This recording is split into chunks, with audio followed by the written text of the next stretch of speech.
My family kicked me out because my sister falsely accused me of stealing her engagement ring. 3 years later, they discovered it in the garbage disposal. I never imagined I'd be telling this story, but here goes. I'm Elliot, 26 years old, and 3 years ago my life was flipped upside down by a false charge made by my older sister, Gemma, 29. I grew up in a little Ohio town with my parents, John, 55M, and Lisa, 53F, and my sister, Gemma. We lived in a modest 2-story house that my parents purchased when they first married. It was not fancy, but it was home. My father worked as a high school math teacher, and my mother was a nurse at the local hospital. They weren't wealthy, but they made sure we got all we needed. Growing up, Gemma and I were quite close. We'd spend hours playing in our backyard, climbing the ancient oak tree and inventing complicated games. She was always the leader, making up the rules and plots, while I was content to follow along. As we grew older, however, things began to alter. Gemma was always an overachiever. She was the top of her class, captain of the debate team, and appeared to thrive in whatever she tried. In contrast, I was more laid back. I performed okay in school, but I was never as motivated as Gemma. As we approached our adolescence, this disparity began to erode our relationship. By the time Gemma left for college, we had grown apart. She attended a prominent university on a scholarship, whilst I stayed local and attended community college. I didn't know what I wanted to accomplish with my life, so I took a range of classes to figure it out. Gemma relocated to the city after graduating from college and began working at a large marketing agency. She'd return home for holidays and occasional weekends, full of stories about her fascinating life and excellent profession. I couldn't help feeling inferior in contrast. I was still living at home, working part-time at the local grocery shop, and trying to figure out my next step. Despite our differences, I always assumed Gemma and I were fine. We weren't as close as we were, but I assumed it was just part of growing up. I had no idea how quickly everything might fall apart. Gemma and her boyfriend, Tom, 31M, were engaged 3 years ago. They had been dating for 2 years, and everyone was ecstatic. Tom was a lawyer from a wealthy family, and my parents idolized him. He proposed with a stunning diamond ring that has been in his family for generations. Gemma was overjoyed and couldn't stop showing it off to everyone. The engagement celebration was a large occasion. My parents brought what seemed like the entire town to our house to celebrate. I recall feeling a little out of place among the rich people Gemma and Tom had invited from the city. I remained close to my old high school pals who were still in town, feeling more at ease with them than with Gemma's sophisticated set. A month after the engagement, all hell broke out. It was Tuesday afternoon and I had the day off work. I was in my room, playing video games and enjoying the quiet house. Gemma was visiting for a week, taking some time off work to begin arranging the wedding with our mother. I heard Gemma return home from a shopping trip with Mom. They were talking and laughing downstairs. I didn't think much about it and returned to my game. Around an hour later, I heard Gemma scream. I ran downstairs to check what was going on, and she accused me of taking her engagement ring. She explained that she took it off while doing dishes and left it on the kitchen counter. When she returned to grab it, it was gone. I was stunned and quickly denied taking it, but Gemma refused to listen. She kept shrieking that I was the only other one in the home, so it must have been me. She mentioned how I was always jealous of her success and how I probably wanted to sell the ring so I could finally move out and accomplish something with my life. Our parents arrived home in the midst of the chaos, and Gemma recounted her version of events. To my horror, they believed her wholeheartedly. My mother began to cry, questioning how I could have done such a thing to my own sister. My father merely looked at me with disappointment in his eyes. They began searching my room and turned everything upside down. They didn't find the ring, but they did discover some money I had saved from my job at the supermarket. It wasn't much, maybe a few hundred, but Gemma quickly picked up on it, claiming I must have sold the ring and that's where the money came from. I tried to explain that I had been saving for months and was considering taking some classes at the local community college, but no one listened. The following few days were a nightmare. My parents and Gemma repeatedly pressed me to confess and return the ring. They threatened to contact the police if I did not come clean. I was afraid and felt entirely alone. Nobody in my family believed me, and I was treated like a criminal in my own home. I tried contacting several of my pals, but the majority of them had moved away after high school. The few who remained in town appeared unwilling to become engaged in family strife. I felt more alone than ever. After a week of relentless accusations and threats, my parents made a decision that would alter my life forever. They told me I needed to go. They said they couldn't trust me longer and that I was putting shame on the family. They gave me 2 days to pack my belongings and leave. I was devastated. I had nowhere to go and didn't know what to do. My best buddy from high school, Ryan, 26M, who had recently returned to town after serving in the army, offered to let me rest on his couch for a time. But I knew I couldn't stay there long. His apartment was small, and he was still getting back on his feet. I packed everything I could into a backpack and an old duffel bag, including clothes, books, my laptop, and a few memories from brighter times. As I was leaving, I noticed Gemma eyeing me from her old bedroom window. I thought I caught a glint of doubt in her eyes, but she quickly turned aside. Walking out of that house, the only one I'd ever known, was the most difficult thing I had ever done. I felt deceived and abandoned by those who were supposed to love me completely. The saddest part was that I had done nothing wrong. For the next 2 months, I alternated between Ryan's couch and cheap motels as I could afford them. I took on any odd jobs I could find to make ends meet. I've worked as a dishwasher, dog walker, and even spent a few weeks on a construction job. It was a challenge, but I was determined to prove my innocence and succeed on my own. Eventually, I got a solid job at a warehouse on the outskirts of town. The job was hard, the hours were long, but the pay was consistent. The salary wasn't spectacular, but it allowed me to rent a modest room in a shared house with some other warehouse workers. I gradually began rebuilding my life, but the grief of what had happened never went away. I'd lie awake at night, repeating the events in my memory and wondering how they had gone so wrong. How could my family have turned against me so quickly? How could Gemma, who had grown up with me and knew me better than anyone else, believe I would do such a thing? I cut all communication with my family. They attempted to contact me several times in the beginning. My mother would leave heartfelt voicemails urging me to come home and make things right. My father sent a few terse text messages indicating we needed to discuss. Gemma did show up at the warehouse once, but I declined to see her. I couldn't bear to speak with them after what they had done. They were no longer my family. For 3 years this was how I lived. I made new friends at work and in my shared home. We'd hang out after shifts, drink beer, and watch games. It wasn't the life I had envisioned for myself, but it was mine, and I had created it from scratch. I worked hard and was even promoted to shift supervisor at the warehouse. I started attending online classes to learn business management. I was slowly deciding what I wanted to accomplish with my life, but there was always a part of me that was outraged and wounded by what had occurred. I missed my previous life and family, but I couldn't forgive them for not believing me. Every holiday season was challenging. When I saw families shopping together or heard Christmas music, I felt a sense of sadness for what I had lost. Then last week, I received an unexpected email from my father. The subject line simply stated, "We need to talk." The message was brief, stating that they needed to meet with me immediately and that it was regarding the ring incident. At first, I was tempted to dismiss it, as I did with all of their previous attempts to reach me. But something made me hesitate. Maybe it was curiosity. Or maybe a small part of me still wanted a conclusion. After arguing with myself for hours, I decided to listen to them. I called my father, and what he said left me stunned. The ring had been found. Gemma had accidentally knocked it into the garbage disposal while doing the dishes. She only recognized this a few days ago, when the disposal began making unusual noises and they summoned a plumber to inspect it. My father claimed Gemma was upset when she understood what had transpired and that I had been telling the truth all along. He stated they all felt bad about what they had done to me and wanted to make things right. I hung up the phone, experiencing a swirl of emotions. On the one hand, I felt vindicated. I had always told the truth and now everyone knew it. However, I was angry. I was outraged that it took 3 years to find out the truth, that I had missed so much time with my family, and that I had fought alone for so long when I had done nothing wrong. Now I'm at a crossroads. My family wants me to return home. They claim they want to make things right. Gemma has been phoning and messaging nonstop, asking for forgiveness. But I'm not certain I can forgive them. They pushed me out without hesitation. Chose to think the worst of me, and left me to fend for myself for 3 years. Part of me wants to send them all to hell and let them deal with the shame of what they did to me.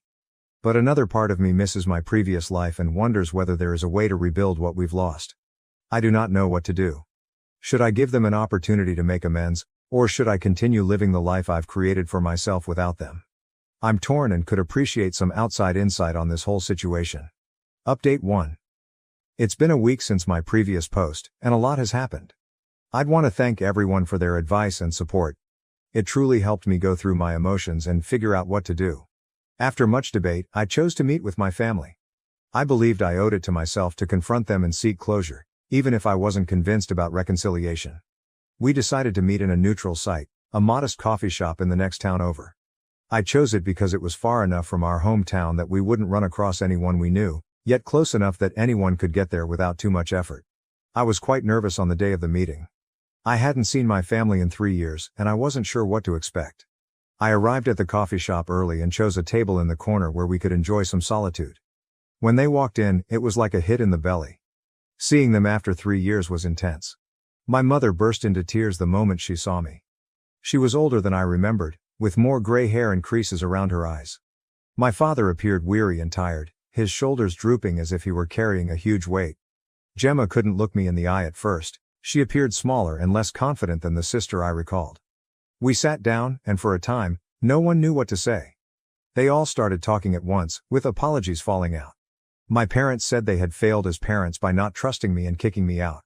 They admitted that they had regretted their decision every day since, but pride and humiliation had prevented them from reaching out sooner. My father, who had always been a man of few words, talked for hours about how he had repeated those days in his head, trying to figure out how he could have been so blind. He claimed he had always prided himself on being fair and reasonable, but that emotion had clouded his judgment when it counted the most. My mother, through tears, told me how she had preserved my room exactly as I had left it, hoping that one day I would return. She stated she would wake up in the middle of the night, thinking she had heard me coming home, only to realize what had transpired. Gemma burst into tears, stating she would never forgive herself for accusing me and damaging our relationship. She mentioned how she had always looked up to me when we were youngsters, even though I was younger. She admitted that she had been so preoccupied with her own life and troubles that she had lost sight of what was truly important. As they talked, memories of our childhood came flooding back. I remembered how Gemma stuck up for me when I was bullied in middle school. I reflected on all the times we had laughed together, exchanged secrets, and supported each other during difficult times. It made the betrayal hurt even more, but it also reminded me of the fantastic times we'd had. I heard everything they said, but I couldn't bring myself to forgive them just yet. The anguish and resentment from the previous 3 years were still too raw. I informed them that I needed time to comprehend things. They appeared to comprehend and did not push for more. My mom wanted to hug me before we went, but I backed away. I wasn't prepared for that kind of closeness yet. The hurt look on her face almost convinced me to change my decision, but I remained firm. I needed to protect myself emotionally. After the meeting, I returned to my apartment and carefully considered what I wanted. Did I want to go back to my previous life? Can I ever trust them again? Was it worth attempting to repair our relationship? I recognized that, while I missed having a family, I had also developed significantly in the previous 3 years. I had become self-sufficient, robust, and had created a life for myself from scratch. I wasn't the same person they'd kicked out 3 years before. I reflected about my warehouse work, my online education, and the friends I'd made. I had worked hard to reach where I was, and I was pleased with what I had accomplished on my own. The thought of abandoning that and returning to my old life felt awful. At the same time, I couldn't deny that seeing my family had triggered a variety of feelings. Despite everything, I still loved and missed them. I wondered if I could have a relationship with them while still keeping my independence. After a few days of deliberation, I reached a decision. I called my parents and explained that while I appreciated their apology, I was not yet ready to fully reconcile. I informed them that I needed more time and space to heal. I also established some boundaries. I indicated I was willing to maintain minimal contact with them, but I wasn't going back home or pretending nothing had occurred. I told them that if we were to continue our connection, it had to be on my terms. They expressed disappointment but said they understood. They promised to respect my boundaries and allow me the time I needed. My mother asked if she might phone me once a week to check in, and I agreed, assuming it would be a nice approach to gradually re-establish trust. As for Gemma, I've decided to keep my distance for now. Her actions had affected me the most, and I wasn't ready to forgive her just yet. I told her I needed more time before I could consider having another relationship with her. She was upset, but explained that she understood and would wait until I was ready. It's been a rough week, with many emotional highs and lows. I've had moments when I questioned my decision, wondering if I'm being too harsh or if I'm passing up an opportunity to reunite with my family. But then I recall how quickly they turned on me, and I realize I'm doing the right thing by taking things slowly. I've also started researching therapeutic possibilities. Many of you suggested it in the comments, and I believe it would be beneficial to have a professional to speak with while I navigate this tricky situation. I've never been to therapy before, so I'm a little nervous, but I think it could be beneficial to me. For the time being, my primary focus is on my job and studies. I have a huge project coming up at work, and I'm determined not to let all of this family drama distract me from my goals. I am also thinking about moving to a better apartment. I've been saving, and I think I'm ready for a place of my own without roommates. Thank you again for your support. It's comforting to know that there are individuals out there who understand and care, even if we've never met. I'll provide an update if anything substantial changes. Update 2. It's been almost a month since my last update, and I'd like to share some developments. I've been sticking to the boundaries I've established with my family. We've had a few phone calls and text messages, but nothing particularly intense. It's been okay, awkward at times, but not as painful as I expected. My parents have mostly respected my wishes. They check in every now and then, but they don't ask for more than I'm prepared to provide. I can tell they are working hard to rebuild trust, but it is a slow process. My mother calls once a week, as we promised. These calls were strained at first, with extended silences, but they are becoming easier. We usually discuss neutral issues, such as her employment at the hospital, the weather, and my online education. It's not much, but it's a beginning. My father has been sending me short emails, usually simply to check in or share something he thinks I'd be interested in. Last week, he forwarded me an article about a new business launching in our hometown. It was a little gesture, but it reminded me of how he would clip newspaper stories for me. When I was younger, Gemma struggled with the barrier I'd created between us. She sent me many long, emotional texts apologizing and pleading for the opportunity to make things right. I responded simply, stating that I need more time.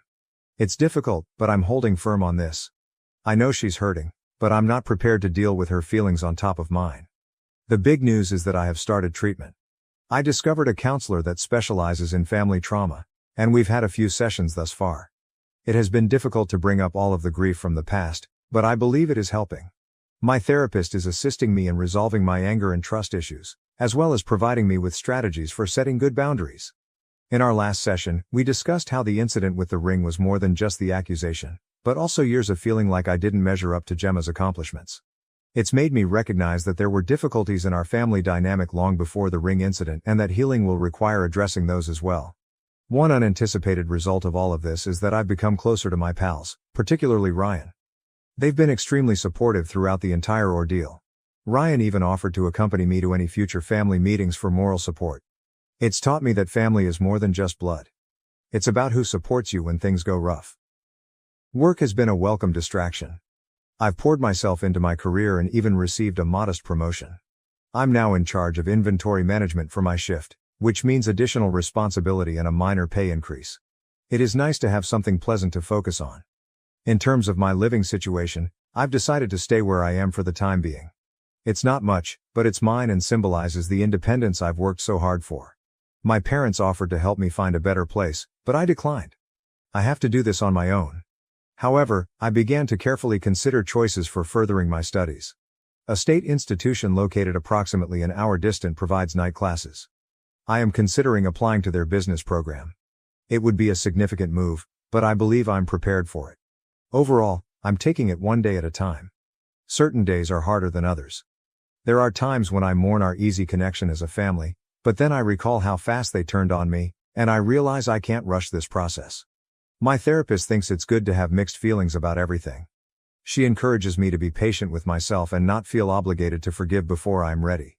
We're working on techniques for dealing with upcoming family gatherings and holidays, which are making me more apprehensive than I'd like to admit. For the time being, my priorities are recovering and creating a life I can be proud of, with or without my family. It's not easy, but I'm positive about the future. I'm learning that it's all right to put myself first, and that creating boundaries does not make me a horrible person. Thank you for your continuing support. Your comments and messages have provided me with strength during this process. It's comforting to know I'm not alone in coping with familial issues like these. Update 3. It's been 6 months since my original post, so I thought it was time for a last update. A lot has changed during the last few months.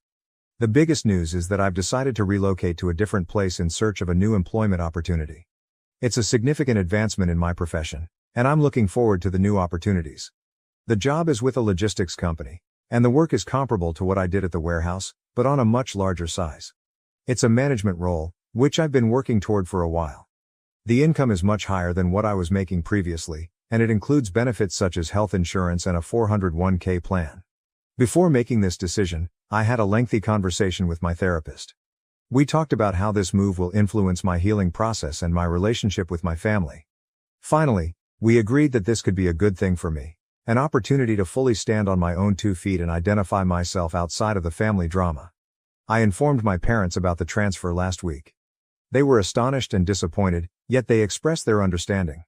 My mother cried a little, stating she had hoped we'd have more time to restore our relationship before my departure. My father was more stoic, but I could see he was disappointed too. They were both concerned about me being alone in a strange place, but I told them that I'd be okay. Gemma took it the hardest.